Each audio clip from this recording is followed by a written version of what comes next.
It's another SmackDown show, Tomas, and you know what that means? There's no It's way gonna out. be mid. There's no way out. I'm sorry, I messed up your bit. It's gonna be mid. No, but like the last SmackDown exclusive show we talked about is like the worst show ever. This, by comparison, is a little better, but I don't think by a ton. I would say this show is painfully average at best.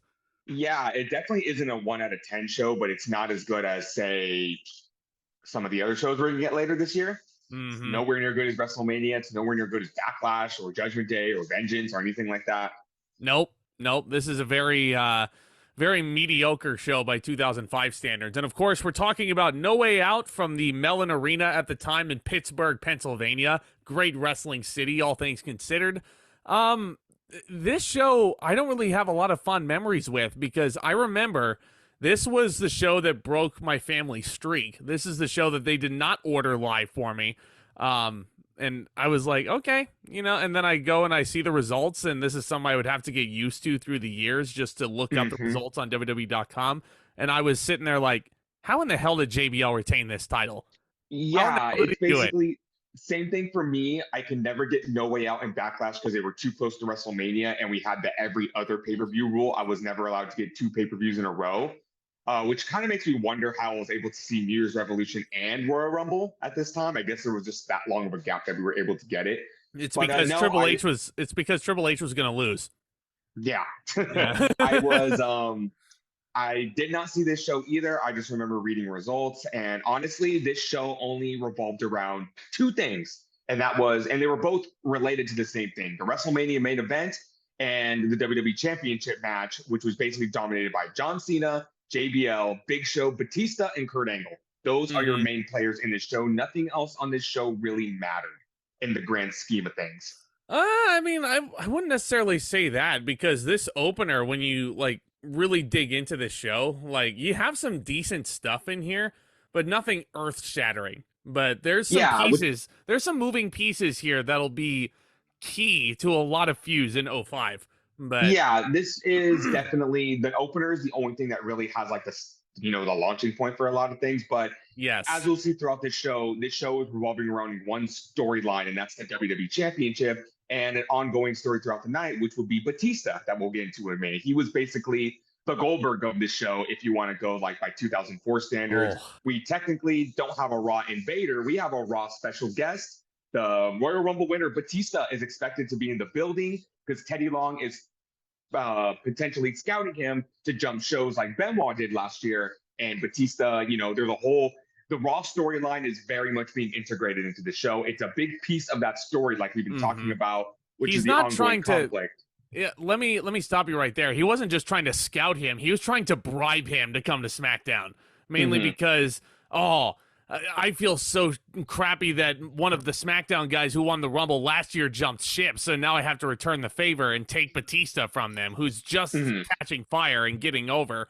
And Batista, I feel like, was only put into this show's storyline just to kind of push up the buy rate a little. Yeah, and also it was pushing the narrative with him and Triple H, which we'll get into a little. You will get a little bit of an update on that story, because this show really does. They almost swerved us. Here by making us actually think Batista could be jumping ship and, challenging for the WWE Championship, because Triple H was really pushing for that on Raw, basically saying, well, they're having a tournament on SmackDown. If Batista jumps ship over there and makes it a triple threat, then I don't have to defend my title. He'll win the WWE title, and Evolution will be ruling the world. Yeah, I kind of knew that was not going to be the case, because Vince has 2 world titles here. Like, even at 8 years old, I knew that Batista was wrestling Triple H here, and it was just a matter of they got there. Gave that away, too, because, again, they were having a tournament here on SmackDown to determine JBL's #1 contender for WrestleMania. They weren't doing anything on Raw.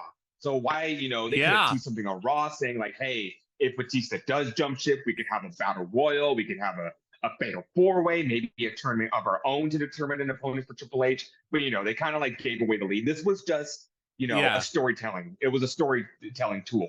Yeah, not to bury the lead too much, but what's the point in having a tournament if Batista was jumping ship? You know what I mean? Like, it's then why doesn't Raw have a tournament? Like, Yeah, exactly. That's what I was just. If they knew Batista picked JBL, SmackDown would not be having the tournament, and Raw would be doing, I don't know, the Gold Rush, whatever it would be called. But yeah, again, tournament, fatal 4-way, battle royal, something else. I do love me some tournaments, and we'll get to that. But this opener. Let's just say Tony Khan loves tournaments a little too much. Well, yeah, and I don't know. Tournaments are a great booking tool because it really makes every match mean something. So I get why Tony Khan loves them. But okay, so let's get into this show. There's 6 matches on this card technically.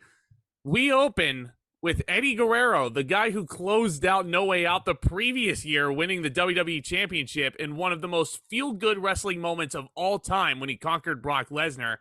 Here he is substituting for an injured Rob Van Dam with Rey Mysterio teaming with him to take on the Basham brothers for the WWE Tag Team Championships. My, how the mighty have fallen in a year. It's sad. Yeah, it's sad to see that. You see that because you see Eddie Guerrero's trajectory since he lost the WWE Championship, going from, losing at the Great American Bash to having a pretty good spot on the card at SummerSlam with Kurt Angle, all the way down to opening the show with Luther Reigns at No Mercy, to the Fatal 4-Way at Armageddon. It's really just been not a good path for Eddie Guerrero ever since he lost the title. It's kind of like they didn't know what to do with him after he dropped the title. Yeah. And thankfully, this is going to be the beginning to what's going to be a very long program for Eddie Guerrero. This is like planting the seeds for that. It's one of the best feuds of 05. And 05 has a lot of them, a lot of great feuds. Michael Cole says that Eddie and Ray are a dream team, and I can't help but agree with him because these are two guys that have had just history together throughout the years, whether it be in WCW, having classic matches for the Cruiserweight title. They've always had that connection in WWE, but they've never really crossed paths until now. They've always known that they've had this close relationship, but having them team together, they didn't really wrestle each other since they've both been in WWE. So it was really cool to see them come together. And even as a kid, there were times like in multi-man matches with the SmackDown 6, there were times where they would cross paths, but nothing really one-on-one. No, nothing this exclusive with one another. Which is crazy because even though they didn't really interact these past 3 years, even as a kid, I knew Eddie and Ray, that's a match made in heaven. And this would lead into what many people consider the last great feud in the career and the life of Eddie Guerrero here. So I can't wait to dig into it with you. So Eddie comes out in the lowrider. Rey Mysterio is wearing the SmackDown versus Raw 2006 attire. Here come the Basham brothers, too, JBL Secretaries of Defense. They have shedded the weird gimmick involving Shaniqua that was kind of holding them back. And they're really this is where Tomas, the Bashams came into their own. I thought they were a great tag team. Really great tag team, but they were just shackled with a bad gimmick at first. I was just going to say, it's crazy. You want to keep talking about last year's No Way Out. They went into them as the challengers, just dropping the titles to Rikishi and Scotty 2 Hotty. And then they had, they took a back seat to Shaniqua because they were really trying to put her over as maybe the next China. They were trying to do something with her. And they had the weird, like you said, the weird dominatrix gimmick, the BDSM gimmick. But since they shed that and since they joined up with JBL, being part of a faction, I swear, does wonders for you. And these guys, I know they were just kind of pawns here to drop the titles to Eddie and Ray, not to bury the lead, but you really felt like, no pun intended, they were really the Bashams really fit them at this point because I feel like these two had great chemistry. They were stiff as fuck with their tag team offense. This was a fun little match. I feel like solid. These two teams had they had good chemistry together. Yeah, solid offense. Rey Mysterio was, of course, the heat guy for the good majority of this contest here.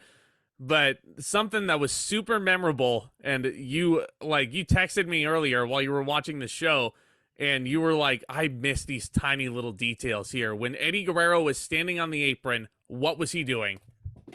He was kind of fumbling around with the tag ropes. And for all you youngins out there that don't know what a tag rope is, because WWE doesn't use these anymore, on the turnbuckle, there was kind of a thin piece of rope, a very, it can even resemble a string. And the wrestlers would have to hold on to that. And that's how far they could go along the apron to make a legal tag. So it's not like a wrestler could run to the other side of the ring and get a tag, that kind of like tethered them. It's like as long as that rope can take you, that's where you can make the legal tag. There's two of those on each side of the turnbuckle. Eddie Guerrero so subtly untied one of them and tied it to the end of the other rope so it could extend his reach, and the referee caught him. It's these little things that makes Eddie's cheating so endearing. What he's doing can't get him disqualified, but the referee caught him and it's like, Eddie, stop it. Get back over there. I And see Eddie's what you're like, trying to do. no, Holmes, I wasn't doing anything. Like I was standing over by the corner, and he's like, he's going back to the normal space, and you just see this big piece of string dangling by his leg, and I'm like, Yeah. oh, Eddie, you rascal. Eddie, you rascal. It was so His fun. cheating was so endearing. It was just those little things that couldn't get him disqualified, but he was definitely lying. He was definitely cheating, and he definitely stole all of our hearts. Yes, he did. Yes, he did. So the Basham's great double team offense, some good near falls here. Eddie makes the hot tag, and he is just like all over these Bashams here. Head scissors, arm drag combo on both of them, which looked great. Basham's, I mean, I don't want to say their offense was nearly matching the mastery of Guerrero and Mysterio, but they made a good match with each other here. This is where, I mean, you have some nice inside cradles, nice victory rolls, great near falls. Like, you felt the stakes. You felt the tag team titles actually meant something here, which is more than I can say about the majority of 2004 tag title matches. That's for damn sure. But yeah, there was actually a story attached to this. Eddie Guerrero grabs one of the tag titles. Speaking of cheating, and Mysterio basically is telling him not to hit the Basham brothers with the titles. The Bashams do their twin magic. They switcheroo because obviously, you know, they're twin brothers. Referee can't tell them apart. But the referee, Guerrero noticed this.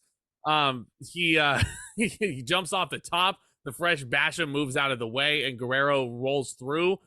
Oh, yeah, and Eddie lays down on the mat, and he's playing possum. Love that. Just Love that so little much. detail, a little extra detail just to show, like, oh, I didn't do anything shady. We both hit each other with a move, and I'm worn out too. So it's just that he's just trying to cover himself up. But there's little loopholes around Eddie's cheating that I definitely want to get into later in the show when they recap the tournament.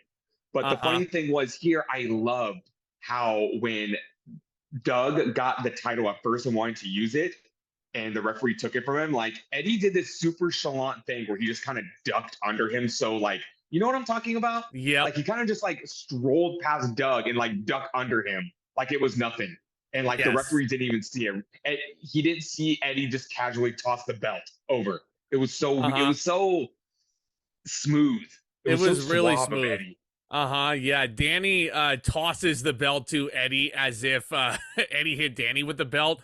Eddie then tosses the title to Doug. And Eddie's like, I'm the master at this, Holmes. I'm the master. You can't steal my moves, okay? You can't steal my moves.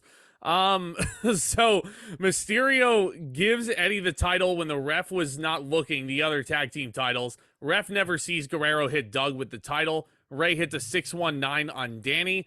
And Eddie Guerrero pins Doug Basham after hitting him with the title. It's a solid 15-minute opener for the tag team titles. Crowd pops big for the title change, and it's, you know, it's great to see that. I'm going to give this match 3 stars. I thought it was really solid.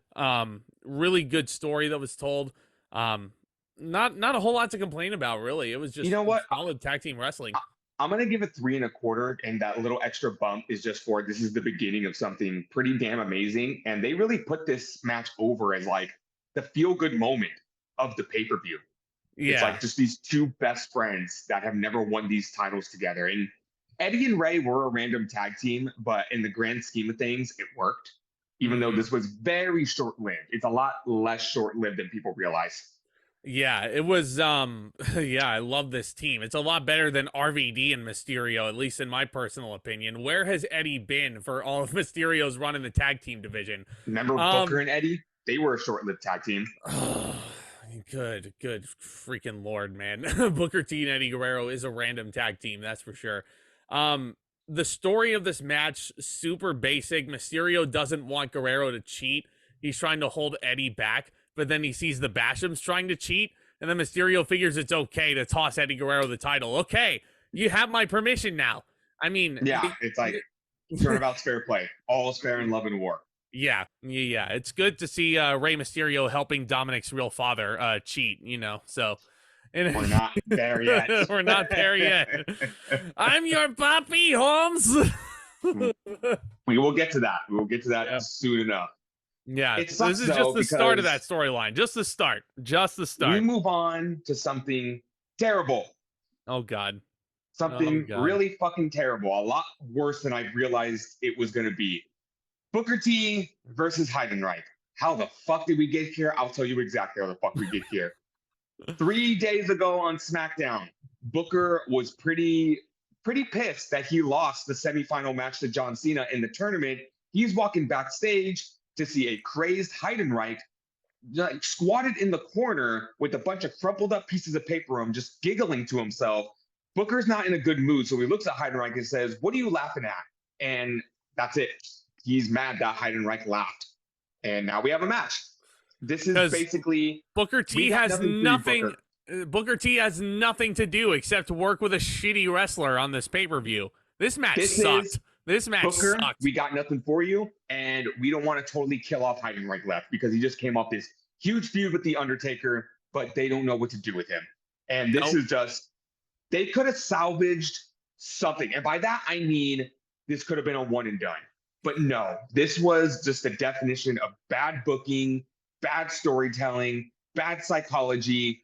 Booker working way too hard than he should have for this guy for a less than 7-minute match. I guess Booker just really wanted to earn that pay-per-view check. But this was just, we recently watched Matt Morgan versus Daniels at Victory Road 2009. And my biggest issue with that match was that Matt Morgan had zero ring psychology. And he was just doing moves just for the sake of doing moves, while Christopher Daniels was trying to tell some sort of story with him. And that's how I felt about this match on a much worse scale.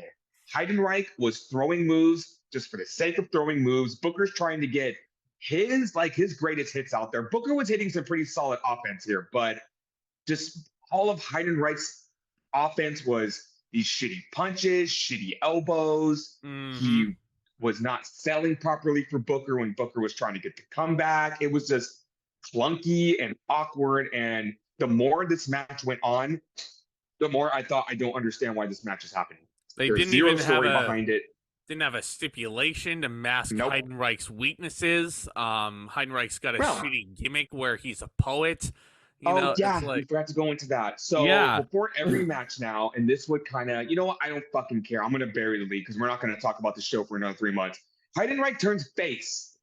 And this was the precursor to that because Heidenreich would come out before his matches now, and now he would read a disaster piece, which is basically a poem that a kindergartner could have wrote that he reads to the crowd.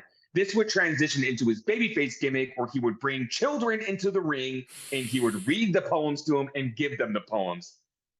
You know, it's one thing.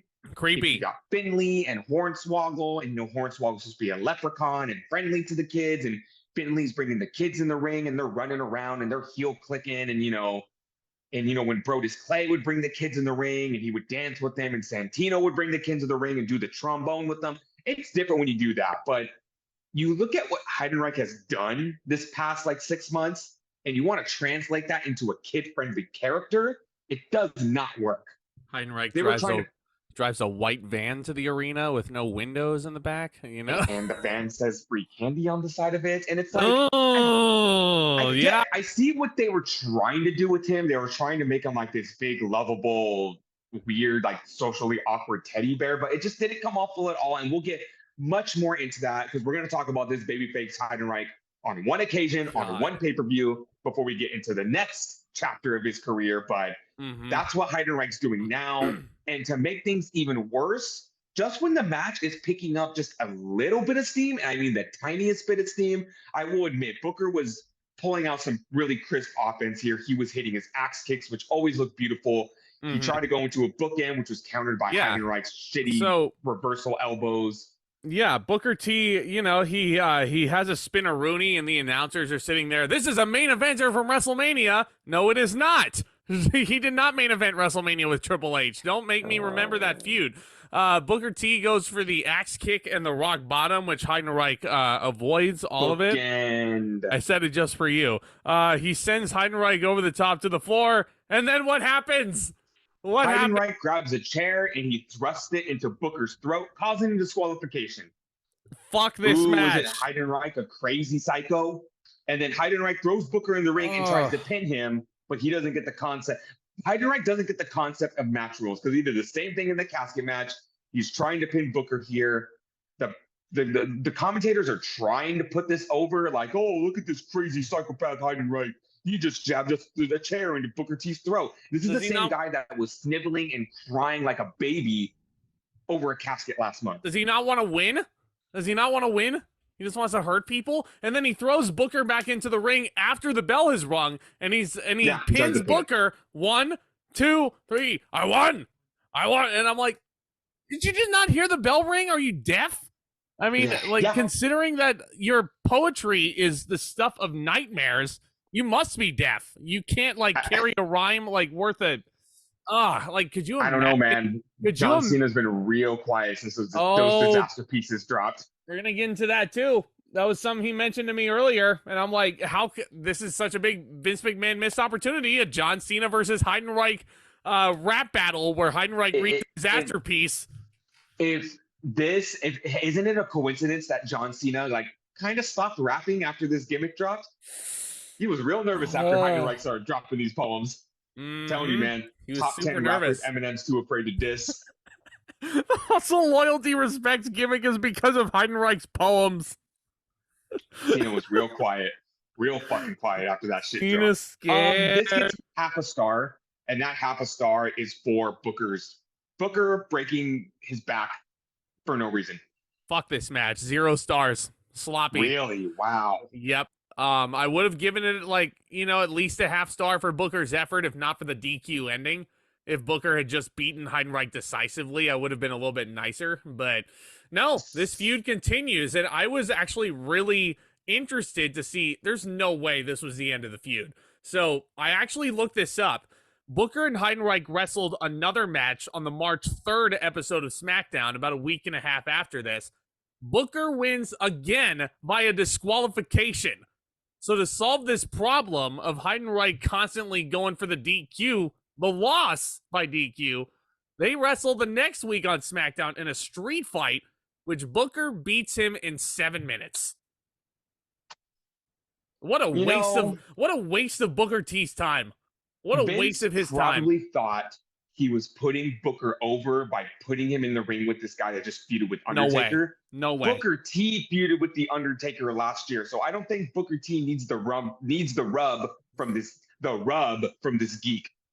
I would say that Booker T is irrelevant until he's brought back into the United States title picture. And turns heel, ironically enough. When you were just saying his heel turn in 2005 was not working. Yeah. Well, I mean, his heel work, I keep saying this, his heel work did not catch fire until he won King of the Ring. So, yeah. I mean, that's something that Booker's going to be in limbo for a while. And it's unfortunate because he's super talented. We're going to be talking about quite the fucking feud in a couple months that he gets into. Quite the feud. Bad of a feud that one of the other man that is involved in this even recently said that he hated it. Oh, yeah. He wish he can go back in time and erase it. Yeah. No, I'm sure he could. But we cut backstage, and Eddie and Ray are celebrating their tag team title victory with all the mid-carders who were stuck in catering that night. And John Cena approaches them and offers his congratulations. And this was a super endearing speech that Eddie Guerrero gives John Cena. And do you want to touch on how effective this was in upping Cena's stock in the company? It was because, like we said, Eddie went from main eventing this show and winning the WWE Championship to kind of being in the back seat of things come this pay-per-view. So instead of being the old bitter hack that's probably jealous of the new stars, he's offering his wisdom to John Cena, basically telling him, I was in your spot last year. This is what we all work towards to the main event of WrestleMania, winning the WWE Championship. And here's the thing about Kurt Angle, because Eddie has wrestled Kurt Angle more times than he can count. And Cena has wrestled Angle a few amount of times, but not this version of Angle. And we're going to get into that later. This is a very different Kurt Angle. And Eddie says that Angle has been bragging that not only is he going to put Cena in the ankle lock, he's going to make him tap out with the ankle lock. And Eddie believes that Angle can put Cena in the ankle lock, but he won't make him tap out. And that's how Cena's going to beat Angle. Don't tap out no matter what. Because if you don't tap out, Angle's going to get frustrated. Angle gets frustrated, he starts making mistakes. He starts making mistakes, that's when you take your opening. It was like you couldn't pay for better advice than what Eddie was giving Cena in the segment. And Cena was getting it for free. And he's sitting there with his spinner U.S. title belt around his waist the entire time and a Ruck Fools t-shirt. Thank God his merchandise would get much better after this. But yeah, because, I get he's trying to be edgy, but you look at the phrase and it says, fuck rules. I'm like, oh my God, that's so stupid. Like, remember the fuck, fear, drink beer shirt? That was stupid. Again, why is Cena trying to be a gangster? Not to get too much on derive it too much on a rant, but it was funny when Cena was like the Marky Mark Vanilla Ice type. But I feel like here in like this era of Cena, he tries a little too hard and it's a little too on the nose. Yeah. And like, I still loved Cena, but it's just like, I'm glad he would start backing off this a little. And, we're going to be getting away from rapper Cena and we're going to start going into chain gang commander Cena, which I don't know if it's any better or not. I don't know either, man. But hey, while we're on the subject of the mid card, how about a cruiserweight title match where you thrust everybody who's not on the card into one match? This would be a trend for the mid 2000s, a good majority of it. Funaki the is cruiserweight title. Yeah, go ahead. Is going to be sticking around for 2 more years, and this is kind of like its last leg. Like, it's not going to gone are the personal storylines for this cruiserweight title. Now it's just a showcase title, in my opinion. Funaki's defending the title that he won at Armageddon at a great pay-per-view, in Tomas's words. He's going to be wrestling Akio, Paul London, Shannon Moore, Chavo Guerrero, and Spike Dudley, who, it should be noted, Spike Dudley walks to the ring with a Tom Brady jersey on. This show is in Pittsburgh. Spike Dudley wears a Tom Brady jersey because the Patriots had just won the Super Bowl at that point, beating the Eagles.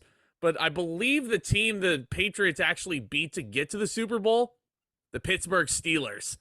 So you get that cheap heat. That's how you do it. That's how you do it right there. So I think that's who they beat. I could be very wrong, but a couple of things I want to bring up about this match. Number one, man, this was a definition of a petty run for Funaki. Number two, Chavo's their go-to guy. Number three, I didn't know Shannon Moore was still with the company. And number four, Paul London is white hot babyface at this point. Yeah, Paul London starts the match off with Funaki, and spoiler alert, Paul London runs the table. He runs the table for a good majority of this.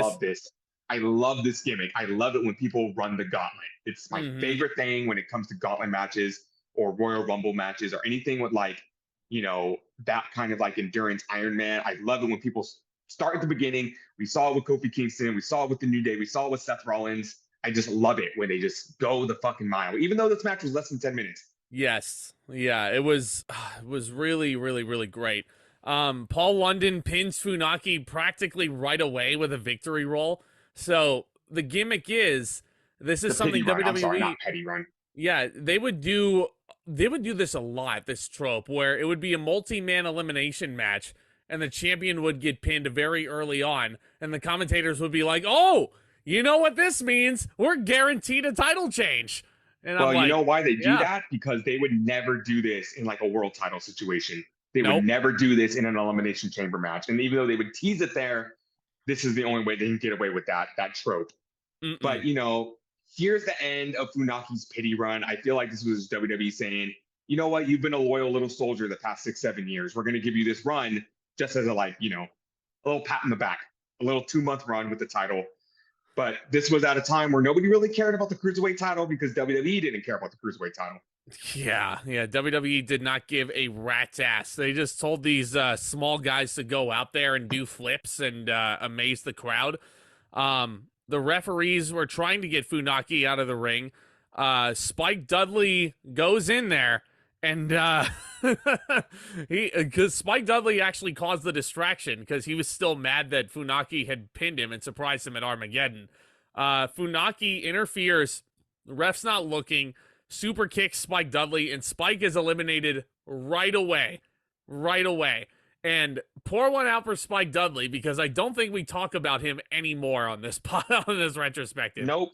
And if you're curious what happens to Spike, he leaves WWE. He joins up with his kayfabe brothers in Team 3D, and he returns as Brother Runt because Bubba Ray and Devon were now going by Brother Ray, and Brother Devon. And Spike's gimmick in TNA was really he's psycho because he would just randomly target these people he had no business fighting. Like Abyss, there was Rhino, there was Samoa Joe. Yeah, there was a storyline where the Dudleys went to Japan and they told Brother Runt, "Don't do anything stupid while we're gone, okay?" The minute they leave, Brother Runt gets into a fight with Abyss, and he ends up in a street fight with Abyss. So he would do things like that. He was like this crazy little daredevil. He was like a precursor to Darby Allin, if you thought about it, in TNA. A little bit, except Spike Dudley actually, values being alive. But anyway, yeah. I don't know. Have you seen the shit he did in ECW with Mike Awesome? Oh yeah, this fool. Oh yeah. Oh my god. The crowd body surfs Spike after he takes an awesome bomb into the crowd, and it's like, god damn, he's placing a lot of trust in these fans who probably have a lot of alcohol in them. So Spike Dudley is probably Darby Allin's idol. He looked up to that guy. Probably, yeah, because you don't want to say that Jeff Hardy was Darby Allin's idol. But anyway. Oh, yeah, absolutely. So Shannon Moore is next in the ring, and this is actually, pretty solid little mini match between him and Paul London that you would see on Velocity every now and then. When Matt Hardy turned face and, went to Raw, or I know this, what was Moore doing? Because I don't remember him. Absolutely nothing. I don't Absolutely remember nothing. Post version 1. It's crazy because when I saw this pay-per-view, I was like, I thought Shannon Moore was long gone because I know he kind of sticks around in 05. He wouldn't come back until 07 with ECW, and then by like 09, he's out of there and he goes to TNA. And he's then SmackDown's resident punk. But anyway, yeah, the Book of Dilligath. SmackDown's got a lot of gimmicks that we'll be sure to get into. So don't ignore his TNA gimmick, the Book of Dilligath. Paul London hits a 450 splash. Michael Cole refuses to call it the 450 splash and just says, "London connects!" And he pins Shannon Moore, continues to run the gauntlet. In comes Akio. Again, some solid little cruiserweight wrestling, but there was something that really bothered you, Tomas, about Akio's elimination. Go ahead. So first of all, Paul London is busting out this insane offense, and I didn't realize how much this kid fucking breaks his back in WWE. He does a top rope swinging neck breaker to Akio, which was absolutely devastating. And also, by the way, Chavo is egging this on from the apron the entire time because he's the last one to enter this match, and he would love to see these two just beat the hell out of each other for like 15 minutes so he can go in and pick up the scraps. But they start a double countout sequence. And if you guys don't know, the double countout is if when both opponents are down, and if one of them doesn't get up, they got to call the match off because they're both out. All of a sudden, this turns into a last man standing match because they both start getting up to their feet. Akio is hanging onto the ropes, and he gets both of his feet on the floor on the ring mat. I'm sorry, he gets up, but then he crumbles down again. And instead of breaking the count like the referee should, he counts them both out. So he counts Akio out. He counts Akio out. Paul London gets up. That's right. But that's not how a count out works. The double count out is just supposed to be, you guys aren't moving. If one of you doesn't get up, then I'm calling the match off. It's for both participants, it's not last man standing rules. If Akio was outside of the ring, it would make more sense. They suddenly decided to switch it to a boxing count. Thank goodness. Yeah, a boxing count makes much more sense than a last man standing count. But anyway, Chavo Guerrero comes in, tries to pick up the scraps, and multiple 2 counts. Paul London is fighting from behind. Dragon suplex by London. He's making a comeback that the crowd is quiet for. Unfortunately, London rolls through, and then Guerrero rolls through, sits on top in a victory roll, and grabs the ropes. Chavo becomes the Cruiserweight champion. All that action, all those eliminations, That was all under 10 minutes. Yeah, So crazy. that was my main Well, issue really with this. fun. That was my main issue with this. I'm gonna give Mhm. this two and a Two and a half. quarter. Two and a I'll give it quarter. 2.5. Okay. I really enjoyed London's performance in this match. He was busting his ass to get himself over, and I feel like Oh, it worked in the long run. But my biggest absolutely. issue with this match, why didn't they just put the title on London here? I don't think Chavo needed another title under his belt. No, no, no pun intended. Better yet, why not one fall to a finish? Just have a 6-pack It, challenge and just have all these guys go out there. Funaki doesn't need to take the pin. yeah, and it's just like London would eventually win the the cruiserweight title very soon after this. So I don't get why they didn't just put it on him now, because he has a great Why match not? with Chavo at Judgment Day. He So I does. don't get, they didn't need, they could have just cut the bullshit and put the title on him here. Yeah, yeah. It's a little weird, but Paul London definitely a lost gem of the Ruthless Aggression era. Big fan of his, and I was glad to see him get this spotlight. They go over the rules for the barbed wire steel cage match, which felt like filler. You also have you also start getting these backstage segments where Teddy Long is awaiting the arrival to start greeting Raw's Dave Batista and trying to get him to convince him to go over to SmackDown for the WrestleMania main event, which was not going to Yeah, happen. he's telling the backstage crew, make sure he has water, drinks, food, snacks, anything. Treat Batista like a king. Yeah, even though he's on the other show. Mm-hmm. But this is the ongoing of another storyline, which is very unfortunate because Yeah. Carlito's career got off to a very rocky start. Like I said, they kind of thrust him in there. They needed a guy to take the title off of Cena so Cena can go off and film his movie. But then he Mm-hmm. immediately gets injured after that, after staging a kayfabe injury with Cena. And Carlito is hurt for a very long time. He's in this sling for a minute. I feel like every pay-per-view we watch, we see this guy in the sling. He was Yeah. in the sling at Armageddon. He was in the sling at the Royal Rumble. He's in the sling here. I don't think he's in the sling for WrestleMania, I think but it's he still a is. minute. He is? I think he For is the Piper actually. Austin segment? I think so. I think he's in the sling for Piper's Pit, and then he's healed up by Judgment Day because I think he wrestles the Big Show on that card. He does, but I remember Carlito taking a stunner at Mania.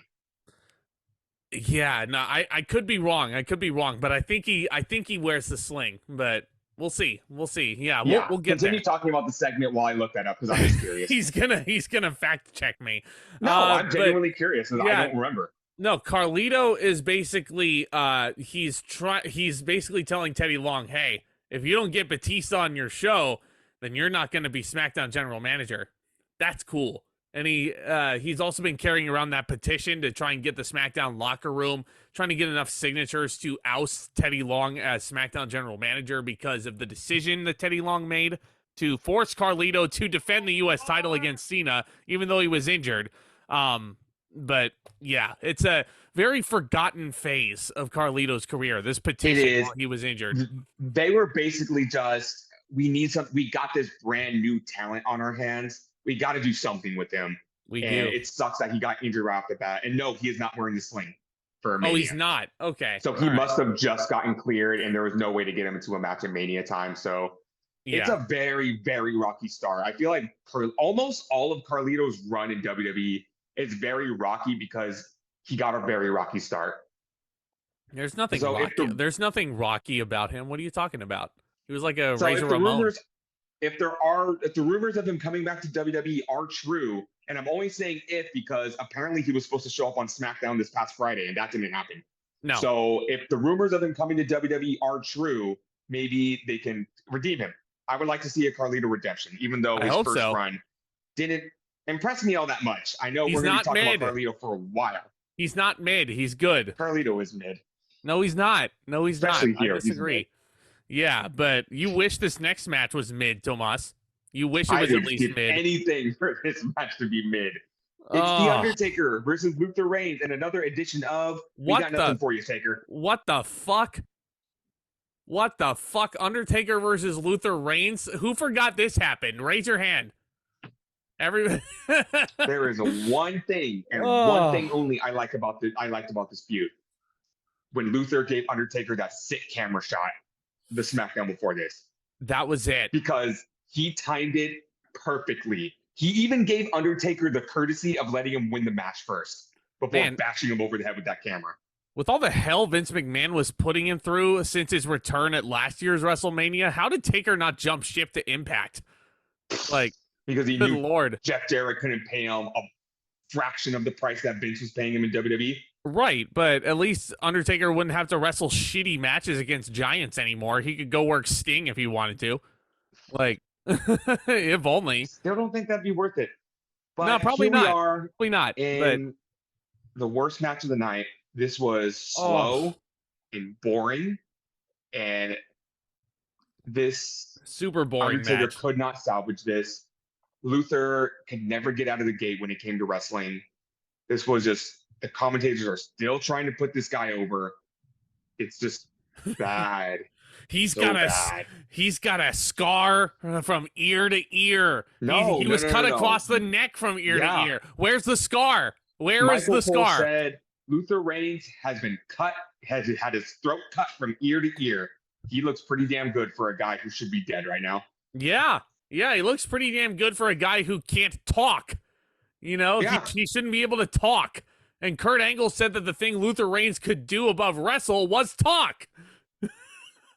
They really tried. You know what? Sorry. They put this fucking former prisoner thing so much over Luther. I'm surprised they didn't go full nails with him and have him dressed Yeah, in a jumpsuit, how come- get led to the ring by prison guards. It's like You know, they were trying way too hard with him. That's what baffles me about Luther Reigns. It's like Vince McMahon was going back to character-based wrestling around this point in the retro with Eugene, Simon Dean.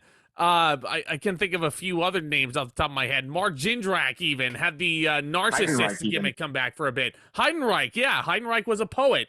Luther Reigns had nothing. Luther Reigns was just Kurt Angle's bodyguard for a while. And you know what? He should have stayed Kurt Angle's bodyguard by not saying a single word and just being as heavy. That's another baffling thing. It seems like Luther Reigns had never been associated with Kurt Angle on this card. Like, they were like, oh, Mark Jindrak is out here with him.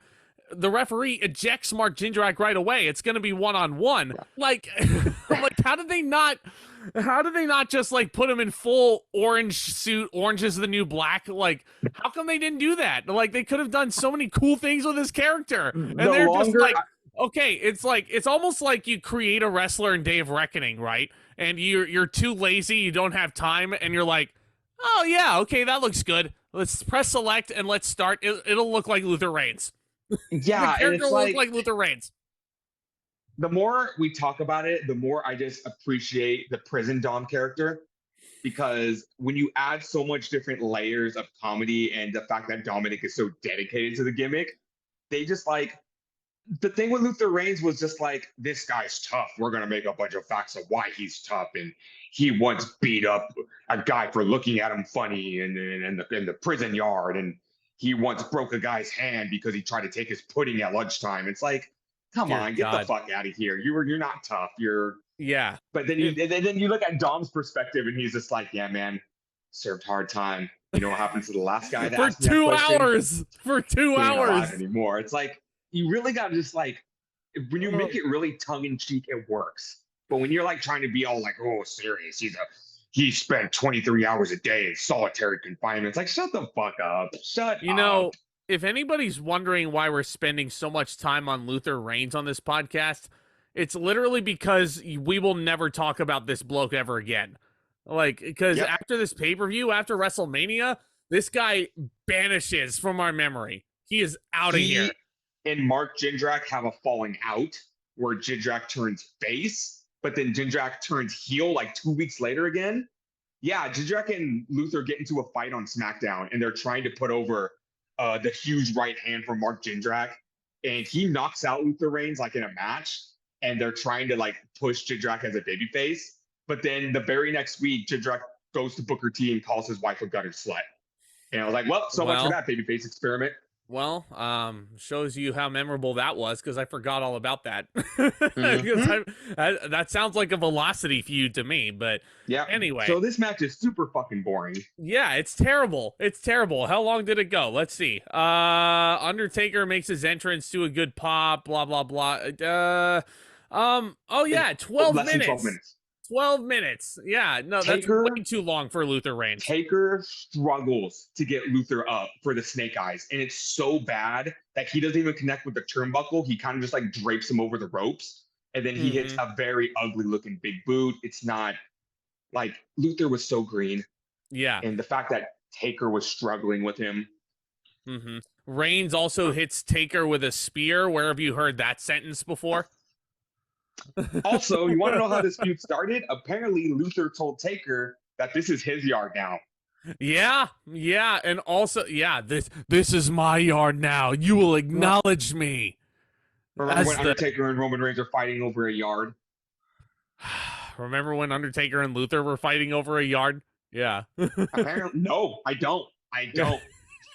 Well, they did at No Way Out 2005, and Luther Reigns put in a really shitty performance here.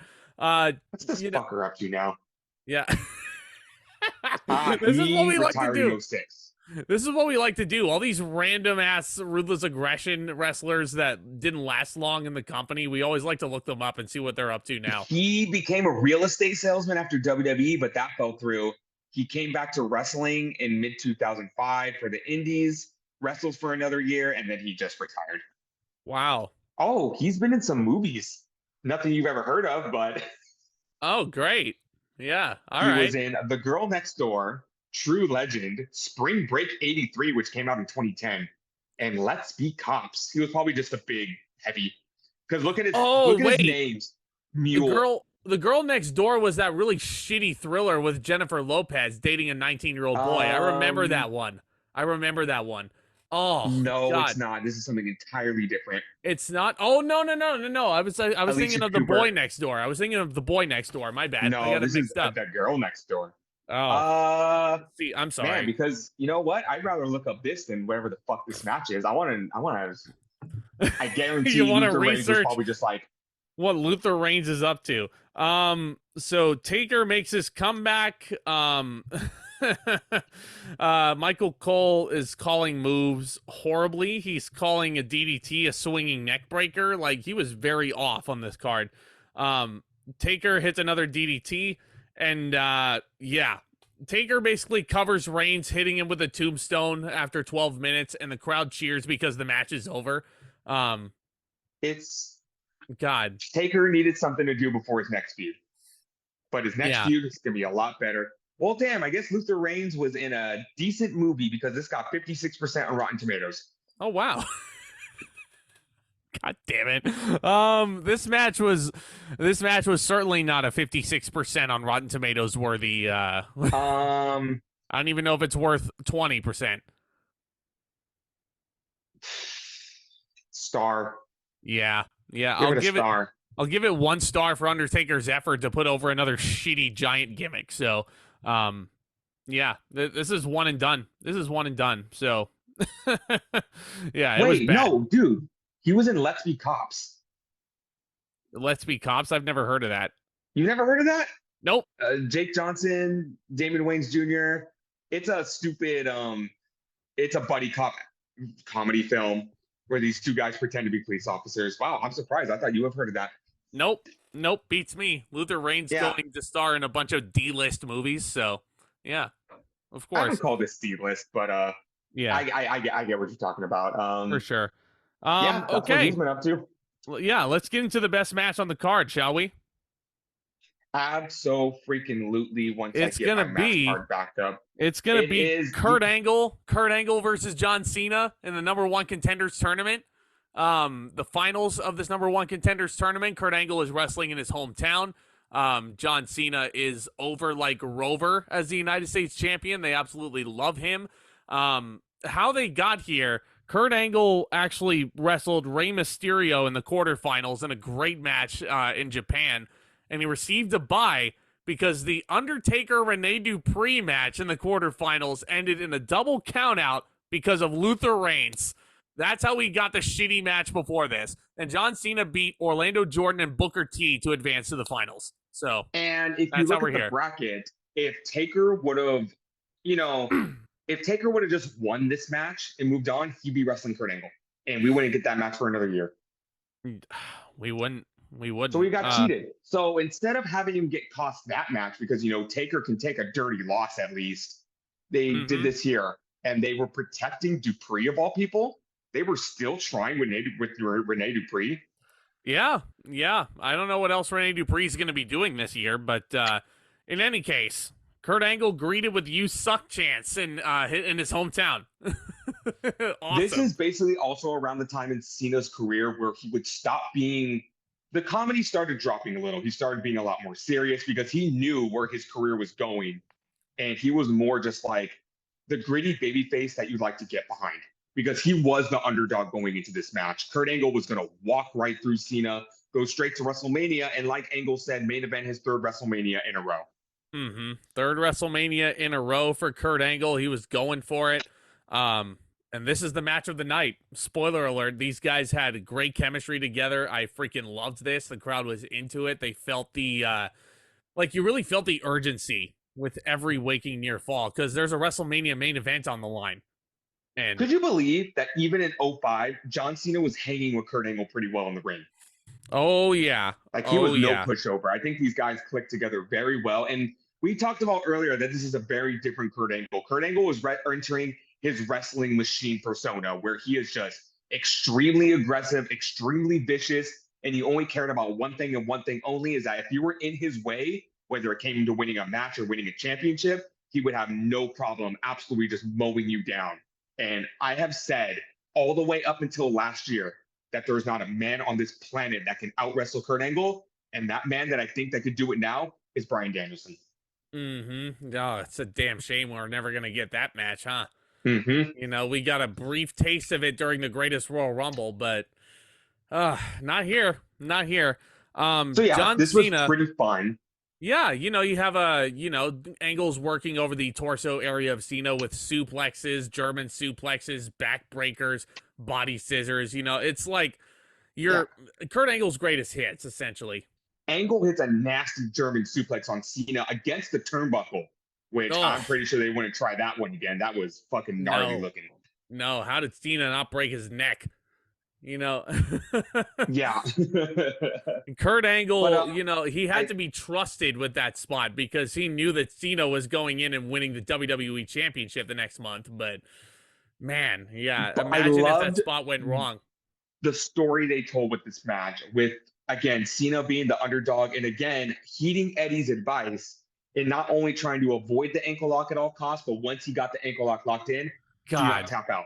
That's the only thing. Do not tap out. Which I'm pretty sure was extremely hard to do. Such a tremendous counter as Angle rolls out of the FU and grabs Cena's leg for the ankle lock. And he's using forward momentum to kick Angle out of the ring. Just brilliant psychology in this match. It was almost like a wrestling chess match in a lot of ways. Cena has come such a long way from wrestling Kurt at No Mercy a couple years prior to this, which was a great match as well. This match might have been better. I think it was better, actually, as a matter of fact. This was definitely a more matured Cena, even though Cena would have a lot more maturing to do throughout the years. But this is peak Kurt Angle in WWE right here. Great near falls as well. Cena hits the FU, and there's a 2 count. Angle's kicking Cena in the left leg, and he's working it up for the ankle lock. Angle slam by Kurt, again a near fall, and Kurt is just despondent. Kurt Angle slaps on a heel hook as well. Are we getting into that era with Kurt Angle where when he grapevine the leg with the ankle lock? That's how you knew it was over. It was over. There was no way you could escape that move if he grapevined. Yes. Which Kurt makes me wonder, the only inconsistency, if he knew he could make anyone tap out with the grapevine, why didn't he just do that every single time? Why didn't he?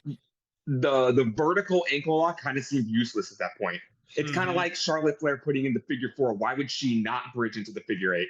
Why not? That's a really good point. Yeah, Kurt Angle, especially in the Kurt Angle Invitationals he was running on SmackDown around this time, he would grapevine that ankle lock, and it was over for the jobber that he was wrestling. But in any case, he slaps on the ankle lock again. Cena grabs the ropes. There's a ref bump. Angle accidentally knocked him down. Angle then, this fucking prize chain. Kurt Angle goes and he grabs Cena's prized possession, Not the U.S. title, Tomas. He grabs John Cena's The fucking stupid chain. padlock that you could buy at Walmart for $12. Yeah, that's his prized possession. Yeah, and I've never seen Cena ride a bike, considering he carries around a fucking bike lock everywhere he goes. yeah, what does he need a bike for? He just carries he is the bike. He is the bike. He just carries the bike lock. He's locked in. That's another thing with the gimmick. I was like, oh, you're so badass. You carry a fucking padlock chain around your neck. Angle goes for the chain. Cena hits one more FU, and there's a slow count. And Cena defeats Kurt Angle in Kurt's hometown. John Cena, was there any doubt, is going to WrestleMania 21. This match was fantastic. 20 minutes of great wrestling. I'm going 4.25 stars. Match of the night for me as easily. I'm gonna go 4 stars. This match was excellent. Tiny nitpick. They could have did without the chain finish. I would have loved to have seen it just beat Angle straight up 1, 2, 3, clean as a whistle, and he did.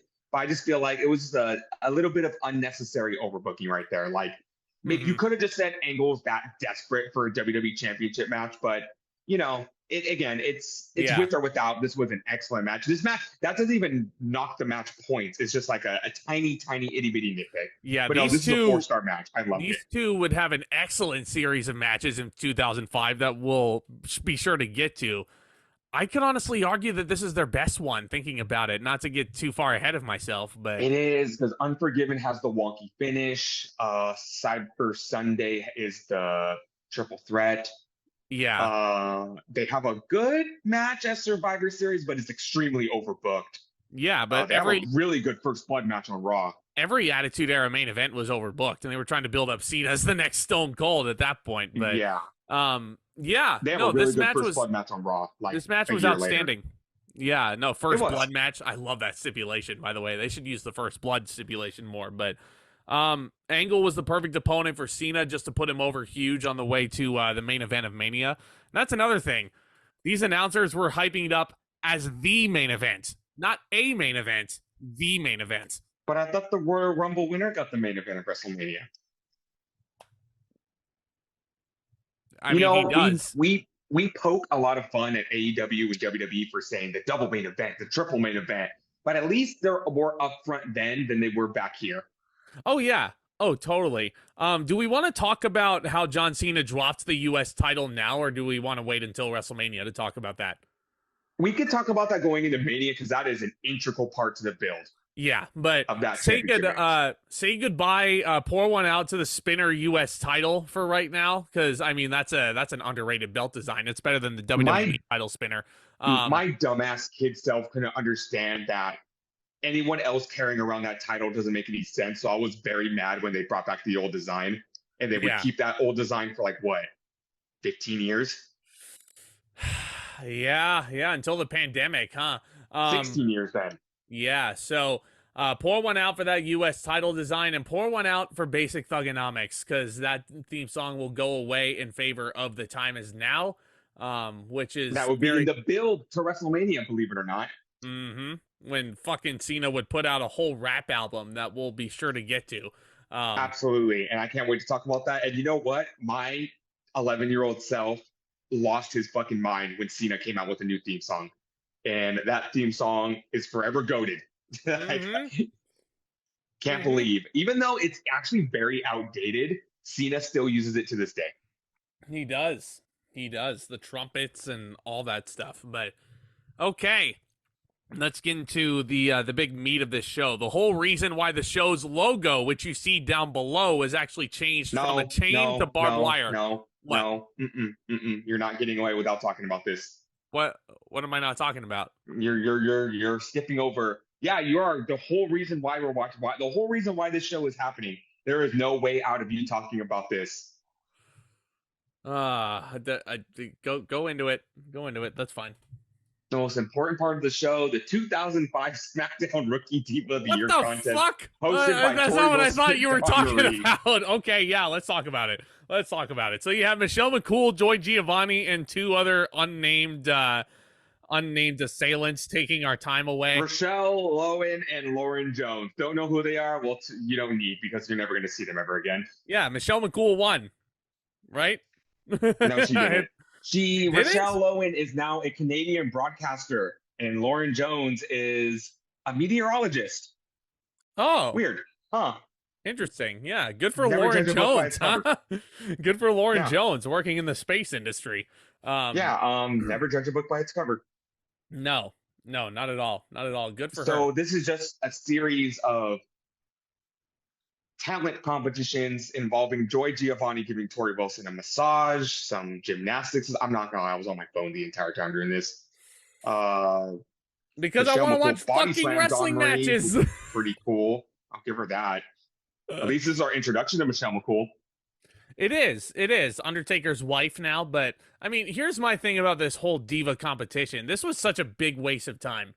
I mean, not because it was like, oh, yeah, this is just a way to, kill more time to fill the 2-hour, 45-minute pay-per-view quota. But no, it's like, this is not what I ordered the pay-per-view for, because I want to watch fucking wrestling matches, you know? You know what? You got to have your bathroom break somewhere. Yeah, I mean, I already got a bathroom break in Booker T versus Heidenreich. Why do I need another one? You know what's funny and weird? I always watch these shows and I always tell myself, if I was there, where would be my bathroom break? It would be one of these segments. I know what my bathroom break would have been at WrestleMania 21, but we'll get to that. Damn. We'll get to that. Hey, Yeah. my bathroom break at WrestleMania this past year got ruined. I had it all planned out. Because it was the opener. It was the opener. Lesnar and Omos. WWE. Never forget. WWE said, not so fast, motherfucker. You're not getting out of this. I should have just drank a gallon of water before the show and just went to the bathroom while I was going on. While the pyro was going off. Fucking hell.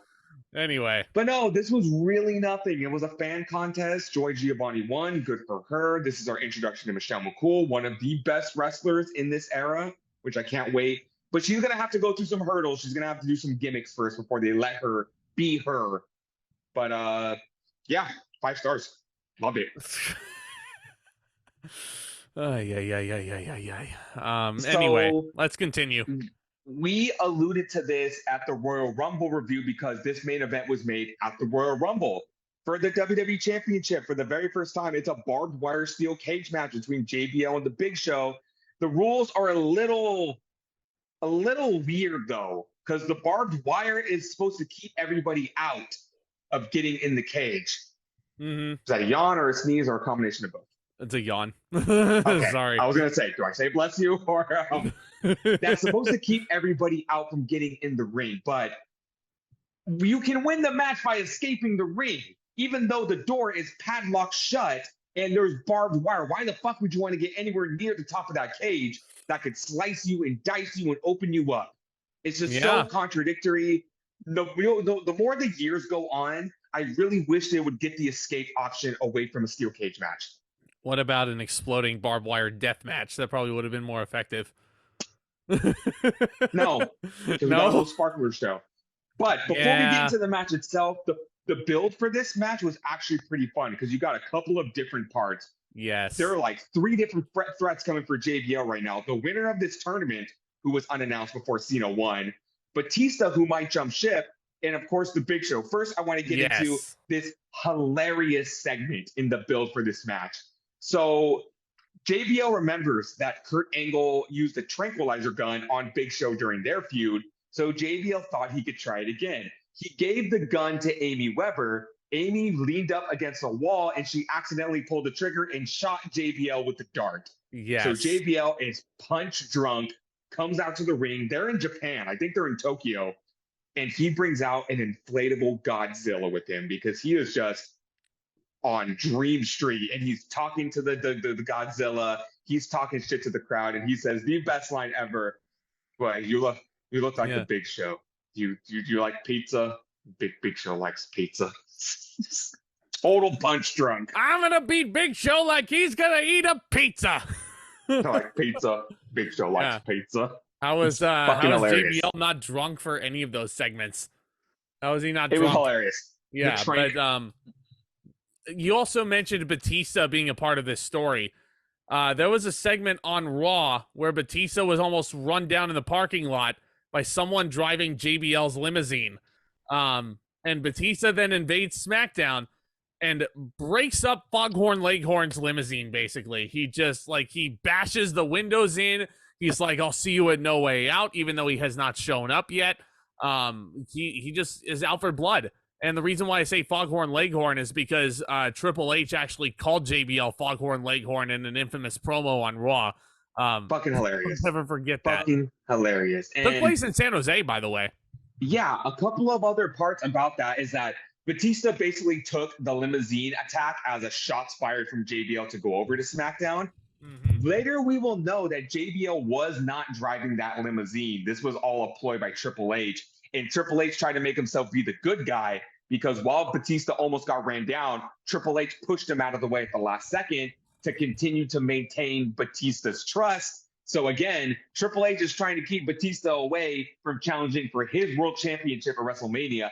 Triple H wants Batista to go to SmackDown and win the WWE championship so he and Batista can rule WWE together. Again, it's a fantastic story, and it's another segment in that amazing story. So Hunter does not have to wrestle at WrestleMania. Mm-hmm. Think about that for a second. Could you imagine Triple H wanting to be left off the WrestleMania card? He doesn't want a WrestleMania payday? No, he does not want a WrestleMania payday. He just wants an easy coasting past Mania. He doesn't want to wrestle. It doesn't make any sense. But anyway, this match was fine. Looking back in hindsight, I thought, there was a lot of blood, as it should need a lot of blood. Yeah. This is around the point where the gimmick was, how is JBL going to escape this situation with his title? Armageddon, he escapes the Fatal 4-Way. Royal Rumble, he escapes the Triple Threat. But this is the most ludicrous stipulation that General Manager Teddy Long has placed on him, because it's like, okay, there's no way JBL can get past this and go to Mania as the champion. So I did appreciate the brutality in this match. Big Show bladed big time in this match. Fun alliteration there. Oh, yeah. JBL was in control for a lot of the match, believe it or not. And I do think it was stiff, and it was exactly what it needed to be. It needed to be brutal. It needed to be barbaric in that case. There were a couple of things about this match that bugged the shit out of me. Again, them trying to escape the ring when there's fucking barbed wire on top. I will admit also the poster for this pay-per-view is pretty sick, with JBL trying to climb over the barbed wire. I love it. Cheesy. I love it. It's bad. I fucking love it. I don't like it.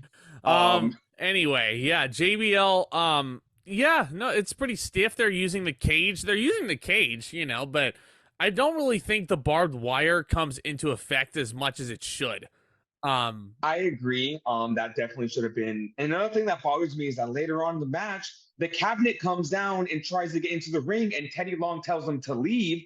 But it's just like, if that's all it took to keep the cabinet away, then why have this steel cage with barbed wire? Why have the cage at all? Exactly. Why don't you just say the cabinet is banned from ringside? If anybody interferes on JBL's behalf, you will be stripped of the title and then suspended without pay indefinitely. Boom. There you go. Yep. There you go. Fired. Better yet, because Teddy Long was really looking forward to firing somebody as the GM. Yeah. Remember that? But yeah, so the big spot of this thing is these two humongous men are on the top rope trying to escape. Big Show goozles JBL, as Taz likes to say, and JBL flies off the top rope, and the ring canvas caves in on impacts from the chokeslam, almost like Mick Foley caved in the ring in Hell in a Cell 5 years prior to this at the same event, mind you. So JBL is in the pit of despair, nowhere to be found at this point. Big Show's all alone, and he's surveying the damage, and then he looks to the door, which has not just one padlock. We're forgetting something. This is like a freaking cross-panel padlock. It's double padlocked. You can't go through the door. There's no way. If you want to escape, got to go through the barbed wire. So instead of pitting JBL when he was laying in a heap, Big Show decides to get through this door. And I will say, from a kid standpoint, it was pretty cool to see Big Show basically rip the chain off. If Big Show could have done that, why didn't he just do that right when the match started? If he's that fucking strong, he could have ripped that chain off whenever he wanted. And I liked the camera work of this, because Big Show rips the door off. He's walking down the steps. The bell rings as he's standing triumphant on the steps. And Big Show wins the WWE Championship. No, he doesn't. No, he doesn't. Tony Chimel announces, and still the WWE. And then Big Show is like, what? You see JBL somehow on the floor in a crumpled, bloody heap because after he was chokeslammed, and it shows you on the replay, JBL crawls underneath the ring, through the ring skirt. You see him peeking out, and he escapes before the Big Show. You know what gave that God damn. To win a cage match, your feet have to touch the floor. If you exit the cage and you're standing on the steps, that doesn't count. And Big Show's feet never touch the floor, so that really gave it away. Never touched the floor. I guess we just assumed that JBL was in too much of a crumpled mess and too much pain to really. This was a better finish than the Great American Bash match. I will say that. This was the shock factor, like really got you. They really made you feel like Big Show won this match, but he didn't. But it wasn't really a dusty finish because JBL actually did escape first. It wasn't like Big Show escaped and then they reversed the decision, you know? But it's like, why didn't Big Show just pin him in the rubble? Because Big Show's a dumb babyface, Tomas. You got to remember, Vince McMahon doesn't know how to book baby faces. I like this match a lot more than I thought I would. I'll give it 2 3/4 stars. It wasn't the worst thing in the world. I think it was exactly what it needed to be. The aftermath was also very fun too because they raise the cage and the cabinet comes in to team up on Big Show for whatever reason. And then Batista hits the ring. He's really coming to his own as a babyface. I feel like I'm saying that with every single review. Crowd freaking loves him, don't they? The switch hasn't been fully flipped yet because he's still, affiliated with Evolution. But Batista comes out, he clears ring, he Batista bombs Orlando Jordan. JBL's able to escape, but again, JBL's got a lot of enemies. He turns around. John Cena, who won this tournament, and he will be facing JBL at WrestleMania, spine busts JBL off of the stage into a table. So I thought that was the coolest finish to a pay-per-view we've gotten in a while. It's just like he escaped Big Show, and then he was able to escape Batista somehow, but John Cena's right there to put the exclamation point, say, you got a lot of enemies, buddy. You got a lot of enemies. F you through the stage equipment. Cena and Batista stare each other down from a Shazam level distance. I'm going to match your 2 3/4. I thought it was a fun enough main event. I don't think it was as remarkable as the stipulation match should have been for the first and only one of its kind. I feel like this is no disrespect to JBL or Big Show, but I feel like if you had 2 different workers who actually had a bit of hardcore background, like this stipulation probably could have worked a lot better. Like imagine imagine if this stipulation came around in 2006 as a part of the Mick Foley Ric Flair feud. Like, I feel like that would have worked a lot better for the storytelling. Like Ric Flair suggests a steel cage match, but Mick Foley's like, let's up the ante. I want barbed wire on the cage. Imagine. But it's like, I feel like the gimmick was not meant for the brutality of it. It was meant to make sure JBL doesn't get help. Yeah. It was very weird in that regard. I get it. I think the match was exactly what it needed to be, and the ending was very fun, especially the aftermath. I'm going to give No Way Out a 6.25 out of 10. Wasn't the worst show in the world. There were the main events were fun, and we had a very fun tag team opener. Yeah, the mid-card wasn't good, but it wasn't like, it didn't piss me off like Armageddon did. It didn't piss me off like Unforgiven did. I'm going to go 5.5 out of 10. I think this show, there's one great match on this show that you should absolutely seek out in Cena versus Angle. Again, the barbed wire steel cage match, while, it's exactly what it should have been. It wasn't the most memorable or remarkable main event. Opener was solid, but it's not going to be the most memorable. Mid-card was, meh to piss poor. Booker T. Heidenreich is a match that never should have happened in the first place. Undertaker Luther Reigns is a match that never should have happened in the first place. But, the Cena Angle match, I think, is enough to carry it at least above the perfect average score, But still one of 2005's lesser efforts, though. It doesn't get a whole lot worse than this. There's, like, a couple of shows that are, like, very iffy as we get deeper, but nothing near as bad as 2004. Like we're on to a very good year of pay-per-views. Oh yeah, but Hey, up next is another WrestleMania, Tomas. WrestleMania 21, huh? The last time WrestleMania was in Los Angeles. I can't wait. This is one of my more favorite WrestleManias. Great memories as a kid watching this one. You have your main events that are set, like we'll talk about Batista and Triple H for the World Heavyweight Championship, John Cena and JBL, Kurt Angle and Shawn Michaels, Undertaker and Randy Orton. It's a great card. The first ever Money in the Bank ladder match, too. Don't forget. Hell yeah. Oh, it's going to be a great time. Great time. So smash that subscribe button if you're new. Hit that thumbs up. Obviously, we're going to be taking a little bit of a break from the ZNT Wrestling Show as Tomas opens up a play in the next couple of weeks. So, thankfully for us, nothing's coming up current-wise until SummerSlam and All In and All Out. Like, we got a gap, and it's good. But we'll be back.